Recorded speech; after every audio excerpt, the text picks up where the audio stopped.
Eu quero, em primeiro lugar, cumprimentar a Universidade Autônoma de Puebla, a Faculdade de Filosofia e Letras, a Rede Latino-Americana de Filosofia Medieval, pelo 17º Congresso Latino-Americano de Filosofia Medieval. Agradeço particularmente, em meu nome, em nome dos meus filhos e em nome dos meus netos, a comissão geral que se esforça para que esse evento aconteça. Dr. Juan Manuel Campos Benítez, doutora Cláudia Tami Domingues, professora Lídia Dene Gamboa Lopes, professor Fernando Esca Ramon, professor Alexis Helmer Villa-Lobos. E de uma forma muitíssimo particular e carinhosa, eu quero agradecer a professora Celina Létora Mendonça, que além de uma amizade ímpar, tem se dedicado muito ou fez um grande esforço para que um volume da revista em homenagem ao José Antônio fosse publicado. O estudo da filosofia medieval no Brasil, ele é bastante recente, praticamente dentro das universidades brasileiras. Só em 1982 aconteceu, dentro da 10ª Semana de Filosofia da UNB, dedicado só à filosofia medieval, onde todos os participantes tinham um histórico de participação ou de estudos na filosofia medieval. E, em decorrência desta semana, foi criada a Comissão de Estudos Medievais no Brasil. Essa comissão, que o José Antônio presidiu pelos seus primeiros 10 anos, ela conseguiu realizar, de 4 em 4 anos, eventos que se tornaram muito importantes. E ele contou com um apoio que foi fundamental da Universidade Católica de Santos e também das edições Loyola e mais para frente da editora da Universidade Católica do Rio Grande do Sul. E esses 3 órgãos, eles publicaram todas as produções dos eventos. Então, isso deu maior visibilidade para o estudo medieval. Até então, isso não acontecia no Brasil. E em 1993, durante o 4º Congresso, que já foi realizado no Rio Grande do Sul, houve uma participação bastante significativa de colegas da Argentina, do Chile, Colômbia e Venezuela. Junto com esses colegas vieram também vários de Portugal, Espanha e Itália. No momento em que o estudo da filosofia medieval e o estudo da história medieval não tinha ganhado ainda uma expressão tão importante.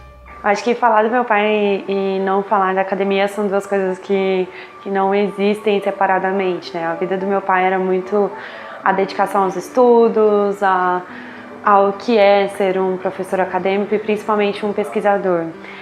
Eu me lembro de quando eu era criança, eu estava sentada ali naquela mesa estudando e meu pai dizendo: como que você está estudando sem ter uma folha, sem ter um caderno, sem ter anotações daquilo que você está lendo, né? Então, para mim é muito essa relação de chegar em casa da escola, ver meu pai sempre no computador fazendo traduções, fazendo pesquisas. Então, é essa a dedicação, né, que ele tinha com a vida profissional que ele levava. Era sempre fazer o perfeito. O mediano não era o suficiente, era sempre o perfeito. E é isso que eu levei também para a minha vida profissional e daquilo que ele era, né? Para mim é uma inspiração, é isso que eu tenho para dizer sobre ele. O trabalho para o meu pai ele era prazeroso depois da conclusão. O desenvolvimento era desgastante e trazia um certo sofrimento também, até porque ele era muito perfeccionista, correndo atrás das pessoas para tentar mobilizá-las para fazer trabalhos conjuntos, em especial quando ele organizava revistas, até porque ele dava muita importância para a produção local e latino-americana da filosofia medieval, mas eu acho que quanto mais trabalhoso e quanto mais desgastante era a organização dessas revistas, mais satisfação ele tinha e mais prazer ele tinha depois da conclusão. O contato com esses colegas de outros estados e a constante participação deles deu uma dinâmica mais latino-americana para os trabalhos dessa comissão. Em 1999, a professora Celina Lettora conseguiu fazer no convento de Santo Antônio, ali nas cercanias de Buenos Aires, o encontro, e aí ele de fato assumiu a proporção da sua internacionalidade. E logo depois ele foi para o Chile, dando, enfim, um caráter mais latino-americano do que começou com a Comissão Brasileira de Estudos Medievais. E hoje ele acontece no México, criando ainda tentáculos maiores e atingindo uma proporção maior do que tinha sido inicialmente pensado. Esse é o espaço que o Zé Antônio gostava de trabalhar e essa é a obra dele. Tudo que ele escreveu e resultado de todos os eventos que ele ou promoveu ou participou. Essa obra do Zé Antônio, ela pode ser dividida em 3 partes. Eu vou começar da mais simples para a mais complicada. Esses livros que aqui estão são obras dele que ele escreveu praticamente sozinho ou dividindo com alguns colegas. Esse foi o que eu chamo de o pulo do gato. É a tese de filosofia que ele escreveu sobre o pensamento social de Santo Antônio. Talvez para a vida dele tenha sido a obra mais importante e o que deu significado não só acadêmico, mas religioso também para a vida dele.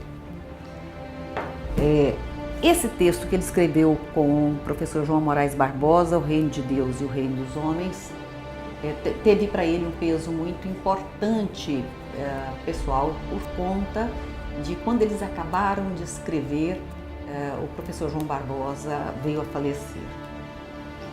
E esses outros foram análises que ele acabou fazendo de forma mais geral e alguns mais importantes que outros, a bem da verdade.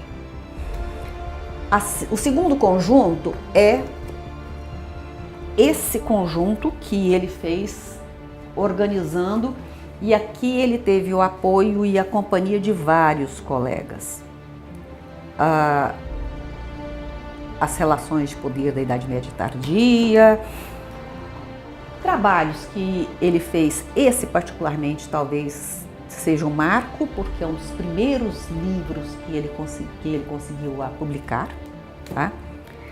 E assim sucessivamente, terminando com a Igreja-Estado,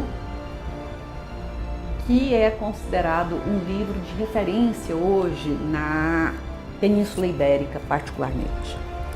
Mas o conjunto que eu acho mais importante pela sua ligação com a vida do Zé Antônio, com que ele se dedicou particularmente, praticamente a vida toda, é esse conjunto, são as traduções. E a importância desse conjunto é que ele sempre se preocupou muito com os alunos. E ele recomendava muito que os alunos nunca ficassem só lendo interpretações de outras pessoas, mas que fossem as fontes, que trabalhassem, que traduzissem, mas que lessem os originais, ou o mais próximo possível dos originais, para que tivessem as suas próprias opiniões, para que construíssem as suas próprias opiniões. Eu acho que isso é fantástico. E desse conjunto de obras, eu pessoalmente considero 2 como fundamentais. Mas a tradução do Defensor da Paz, de Marcílio de Pádua, e a tradução de Guilherme de Ockham. Não só esse, mas o conjunto de traduções de Guilherme de Ockham. Eu acho que traduzir esses dos originais latinos para o vernáculo permitiu que muitos alunos, que muitos estudantes, tanto de graduação quanto de pós-graduação, tivessem acesso a fontes que originalmente eles não poderiam ter. Essa foto é de um encontro que o Zé Antônio teve o maior prazer em ir. Foi em Portugal, em 2016, um evento que comemorava os 70 anos em que Santo Antônio foi declarado doutor da Igreja.